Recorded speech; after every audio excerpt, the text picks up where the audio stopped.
Grandpa tails a story 1.6 class 6 English. ठीक आहे. Grandpa tails a story हे एक काय आहे पहा. त्याच्यामध्ये तुम्ही जर पाहिलं तुम्हाला दिसेल ग्रँडपा त्याच्यापुढे कोलन, रौनक त्याच्यापुढे कोलन, अशा फॉर्ममध्ये ही स्टोरी लिहिलेली आहे. अशा स्टाईलने लिहिलेल्याला काय म्हणतो आपण, म्हणजे हे काहीतरी म्हटला मग त्याच्यापुढे दुसरं काहीतरी दुसरा म्हटला, अशा टाईपच्या ज्या स्टोरीज असतात ना त्यांना ड्रामा म्हणतो आपण. काय म्हणतो? ड्रामा म्हणतो. हे ड्रामा टाईपची स्टोरी आहे. म्हणजे याच्यामध्ये जे कॅरेक्टर्स आहेत ते कॅरेक्टर्स त्यांच्यापुढे कोलन देऊन कुठलं कॅरेक्टर काय म्हटलं या टाईपच्या डायलॉग्समध्ये ही स्टोरी आहे. कशामध्ये आहे? डायलॉग्समध्ये स्टोरी आहे. अशा स्टोरीला म्हणतो आपण ड्रामा. काय म्हणतो? ड्रामा. पहा तर काय आहे सिच्युएशन दिलेली आहे पहिल्या ओळीमध्ये. काय पहा, grandfather was telling a story to Raunak and his friend. Grandfather कोण कोण आहे याच्यामध्ये? मेन कॅरेक्टर्स कोण आहे पहा. पहिले तर आहे ग्रँडफादर. ग्रँडफादर म्हणजे आजोबा. ओके. आणि he was telling a story. He was telling what? A story. To whom? कुणाला? Raunak and his friend. Grandpa रौनकला आणि त्याच्या फ्रेंड्सला काय करतायत? स्टोरी सांगत आहेत. ठीक आहे. पहा ग्रँडपांनी स्टार्ट केलं. Once upon a time near the water edge. Once upon a time. आता इथे पहा, ही स्टोरीची एक खासियत काय आहे ती तुम्ही मला सांगायची आहे. आधी आपण त्या पॉईंट ऑफ व्ह्यूने जाऊया. याची एक स्पेशालिटी आहे ती कोणती तुम्ही मला सांगाल ना. Once upon a time generally ज्या गोष्टी स्टार्ट होतात, मराठीतल्या गोष्टी कशा स्टार्ट होतात? वाचलाय का तुम्ही गोष्टी? जनरली अशा स्टार्ट होतात. आटपाट नगर होतं, नगरामध्ये एक राजा होता, शिपाई होता, कोणी पण होता, पण सुरुवात गोष्टींची आटपाट नगर होतं इथून सुरू होते. किंवा कोणी एकेकाळी असं झालं होतं या स्टाईलने जुन्या गोष्टी सुरू व्हायच्या है ना. तर इंग्लिशमधल्या गोष्टी सुरू होतात वन्स अपॉन ए टाईमपासून. म्हणजे एका काळी एक असं होतं अशा वेळेस. हां, तर ती स्टाईल आहे गोष्ट सांगायची. Once upon a time, grandpa starting. Once upon a time near the water's edge. Excuse me grandpa, what is an edge? काय केलं आहे रौनकने? त्याच्या आजोबाला मध्येच डिस्टर्ब केलं आहे. मध्येच काय केलं आहे? डिस्टर्ब केलं आहे. काय म्हटला तो? ग्रँडपा म्हणताय once upon a time near the water's edge. Excuse me grandpa, what's an edge? Edge म्हणजे काय ग्रँडपा? त्याला माहिती नव्हतं. Grandpa say my dear boy allow me to complete this sentence. मला ही सेंटेन्स पूर्ण करू दे मग मी तुला सांगतो. Once upon a time a camel and a jackal lived by a river near the water's edge. Okay. काय होतं? Once upon a time near the water's edge a camel a jackal lived by a river. एका रिव्हरजवळ कोण कोण राहत होतं? Camel आणि jackal राहत होते. Near the water's edge. Water's edge म्हणजे काय? एज म्हणजे किनारा. एज म्हणजे काय होतं? बँक होतो. एज म्हणजे किनारा होतो. पाण्याचा जो नदीचा जो काठ असतो त्याला आपण म्हणतो किनारा. Okay. On the other side of the river there was a village with fields and farms. आणि दुसऱ्या साईडला काय होतं? फील्ड्स आणि फार्म्स होते. फील्ड्स आणि फार्म्स म्हणजे काय? शेतं होते. Now can anyone help Raunak with the word edge? आता मला सांगा, मी एवढं सेंटेन्स सांगितल्यावर तुम्हाला कळलं का की एजचा अर्थ काय होतो? On the bank of on the near the water's edge म्हटलेलं आहे. कधी कधी काय होतं माहीत आहे का, आपण पूर्ण सेंटेन्स जर वाचलं तर काही काही शब्दांचा अर्थ आपल्याला समजतो सेंटेन्सवरून, पण आपण तेवढा आपल्यामध्ये धीर असतो का ऐकायसाठी? आपल्याला तर आधीच गेस करायचं असतं ना सगळं. तर काय झालं, मग आजोबा एवढे बोलले आणि त्याच्या मित्रांना विचारतात, now can anyone help Raunak with the word edge? कोणी रौनकला एजचा मिनिंग सांगेल का? ईशान म्हणतो, let me guess. Is it the border or the line where one thing stops and another begins? म्हणजे ही एज म्हणजे अशी लाईन का, बॉर्डर का, जिथून एक वस्तू स्टॉप होऊन दुसरी वस्तू सुरू होते. बॉर्डर, एज म्हणजे बॉर्डर का? Grandpa said, you are right, you are right, you are right. Grandpa म्हटले अगदी बरोबर. You are right. Now the jackal was very clever.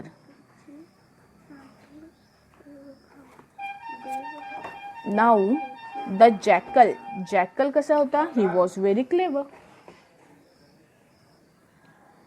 He tried to play a trick on his camel friend who was happily munching away. Pah, you're right. Now the jackal was very clever. He tried to play a trick. To play a trick. Word आहे याच्यामध्ये to play a trick on his friend camel who was happily munching away. Happily munching away. सांगू शकता अर्थ? Happily munching away. मंच माहिती आहे आपल्याला? Happily म्हणजे आनंद, खूप आनंद, खूप आनंदाने. आणि मंचिंग अवे म्हणजे? बरं, पाहूया, पुढे पाहूया आपण. आपल्याला कोणी आन्सर देतं का? नाही दिलं तर मी देऊन टाकेन. Radhika said, grandpa could you please repeat the last phrase. Could you please repeat the last phrase. आता जसं आपल्याला मंचिंग अवे नाही कळलं ना, तसं राधिकाला पण नाही कळलं. Grandpa could you please repeat the last phrase. Grandpa sed, happily munching away. Happily munching away. The camel was happily and slowly eating और मंचिंग अवे हिज फूड. तो काय करत होता? हॅपीली आणि स्लोली इटिंग हिज फूड. तो त्याचं food ईट करत होता हळूहळू. त्याला म्हणतात मंचिंग अवे. कॅमलला, गाईला, बफेलोला पाहिलंय का तुम्ही? मस्त आरामात बसलेले असतात आणि चावत असतात. काय म्हणतो आपण त्याला?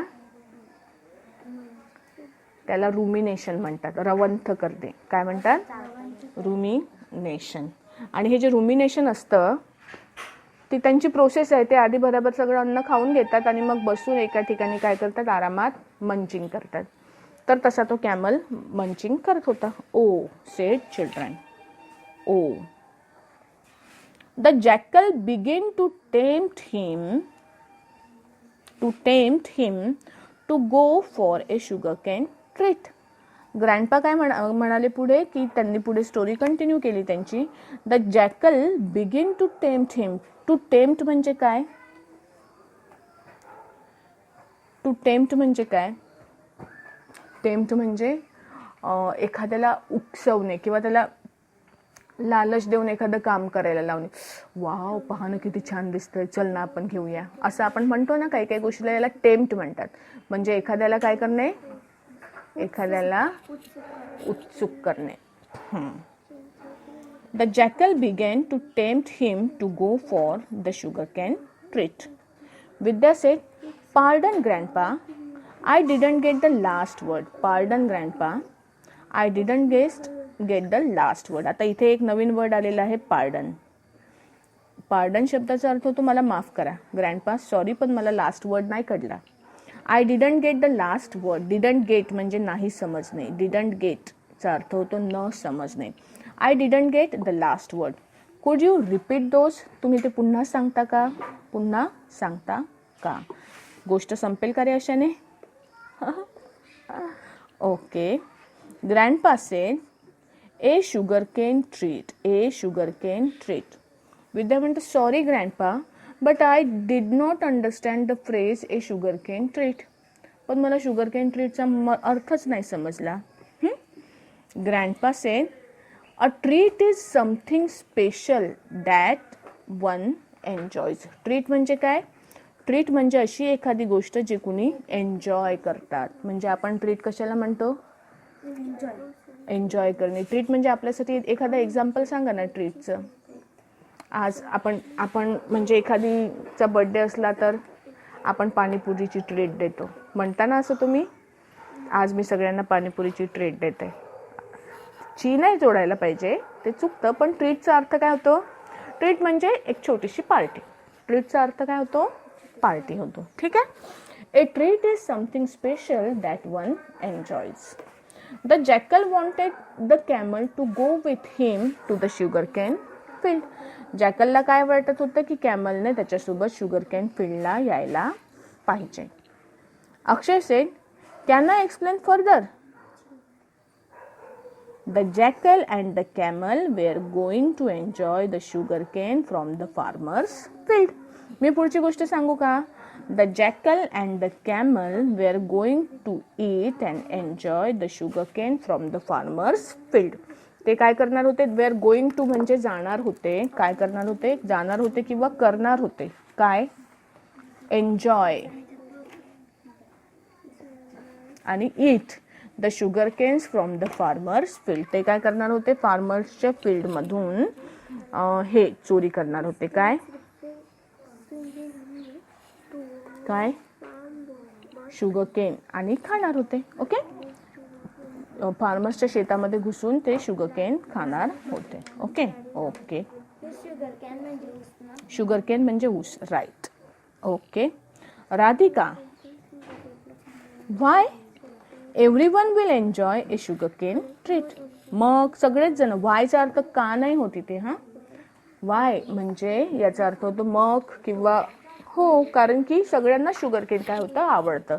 इथे वाय म्हणजे का नाही होतं? कारण लास्टला बघा क्वेश्चन मार्क आहे का? नाही. Yes, you have understood the meaning of treat. Yes, तुम्हाला सगळ्यांना ट्रीट म्हणजे काय व्यवस्थित समजलेलं आहे. Gauri sed, please continue grandpa. Let's listen to the story. But let me please, does it mean that we are going to steal from the farmer? त्याच्यावर गौरी काय म्हणाली की ग्रँडपा प्लीज तुम्ही स्टोरी कंटिन्यू करा, पण मला प्लीज सांगा की does it mean that they were going to steal. To steal म्हणजे चोरणे. फ्रॉम द फार्मर, ते फार्मरच्याकडे चोरी करणार होते का? Shreya sed may be, but let's listen to the story. Grandpa, let's please have the questions later. Shreya म्हणाली की कदाचित ते चोरी करत असतील, कदाचित करणार पण नाही, कारण आपण स्टोरी थोडी ऐकली आहे की आपल्याला पहिलेच माहिती असेल. ग्रँडपा प्लीज तुम्ही स्टोरी सांगा, आम्ही क्वेश्चन आन्सर्स तुम्हाला नंतर विचारू. बरोबर. स्टोरीमध्ये एक पॅराग्राफ पण नाही झाला. किती जणांनी ग्रँडपाला डिस्टर्ब केलं ना मध्ये मध्ये? पण इथे खूप सगळे नवीन वर्ड्स. आपल्याला जर दुसऱ्यांना डिस्टर्ब करायचं असेल तर मध्ये जर थांबवायचं असेल तर काय यूज करायचे याचे काही वर्ड्स याच्यामध्ये दिलेले आहेत. ठीक आहे. अंडरस्टूड म्हणजे समजले. ओके, चला आपण पहिल्या पानापासून पुन्हा एकदा पाहूया. नाही, आपण काय करायचं आधी हे वर्ड्स पाहायचे. पहा तर पहिला पॅराग्राफ, सगळ्यात पहिला paragraph. Grandpa was telling a story to Raunak and his friend. Grandpa said once upon a time near the water's edge. Raunak said, excuse me grandpa, what is an edge? इथे एक वर्ड सापडलाय आपल्याला, एक्सक्यूज मी. म्हणजे दुसरा माणूस बोलत असताना मध्ये जर त्याला टोकून आपल्याला आपलं काम करून घ्यायचं असेल, बोलायचं असेल, तर तुम्ही काय म्हणाल? एक्सक्यूज मी म्हणाल. ठीक आहे. ओके, चला पुढे जाऊया. My dear boy, allow me to complete this sentence. Once upon a time, a camel and a jackal lived by a river near the water's edge. And on the other side of the river, there was a village with fields and farms. Now, can anyone help Ronak? मी दोनदा ती चूक केली. Now, can anyone help Ronak with the word edge? Ishan said, let me guess. It is the border or the line where one thing stops and another begins. Grandpa said, you're right. Now the jackal was very clever. He tried to play a trick on his friend camel, who was happily munching away. Grandpa, could you please repeat the last phrase? इथे पहा, आपल्याला समोरच्या व्यक्तीने म्हटलेलं अर्थ समजला नाही तर आपण त्याला पुन्हा सांगा असं म्हणतो ना, तेव्हा त्यांनी काय यूज केलंय? कुड यू प्लीज रिपीट म्हणजे तुम्ही ते वाक्य पुन्हा रिपीट करता का प्लीज. ओके, म्हणजे समोरच्याला आलाच तर थोडासा कमी राग येईल. बरोबर. कुड you please repeat the last phrase. ठीक आहे. Grandpa sed, happily munching away. The camel was happily and slowly eating or munching away his food. Children said, "Oh." Grandpa said, "The jackal began to tempt him to go for a sugarcane treat." Vidya said, "Pardon, Grandpa, I didn't get the last word." आता इथे पहा हा, दोन words पहा. एक आहे pardon. Pardon म्हणजे हा एक्सक्यूज मी सारखा आहे. हा, आपल्याला एखाद्याचं बोलणं जर ऐकू नाही आलं किंवा बोललेलं समजलं नाही तर आपण प्रत्येक वेळेला त्याला आय एम सॉरी थोडी म्हणणार आहे. मग आपण काय करतो, एक तर तुम्ही एक्सक्यूज मी वापरा किंवा पार्डन वापरा. काय वापरू शकता तुम्ही, एक्सक्यूज मी और पार्डन. पार्डन म्हणजे सॉरीचा एक टाईप आहे तो. सॉरी म्हणण्याच्या ऐवजी आधी काय करायचे ना, एखाद्या मोठ्या गुन्हेगाराला जर शिक्षा द्यायची असेल, फाशी बिशीची शिक्षा झाली आणि ती शिक्षा दिल्यानंतर जर त्याला आपली फाशीची शिक्षा रद्द करायची असेल तर तो पार्डन शब्द वापरायचा. पण आता पार्डन म्हणजे फाशीची शिक्षा रद्द करणे होतं का? पार्डनचा अर्थ होतं की मला माफ करा, माफी मागा. ओके. आधी मोठ्या मोठ्या गुन्ह्यांसाठी पार्डन वापरलं जायचं. आता छोटे छोटे एक्सक्यूज मीच्या जागेवर आपण काय करू शकतो, पार्डन यूज करू शकतो. Pardon grandpa, I didn't get the last word. Didn't get the last वर्डचा अर्थ काय होतो, didn't get the last word म्हणजे मला समजलं नाही, तुमचा लास्ट वर्ड मला समजला नाही. ओके. कुड यू रिपीट दोज. पुन्हा कुड यू रिपीट दोज. आपल्याला समोरच्या माणसाचं म्हणणं कळलं नाही, आपण त्याला पुन्हा म्हणतोय, तुम्ही रिपीट करता का please. Grandpa said, A sugarcane treat.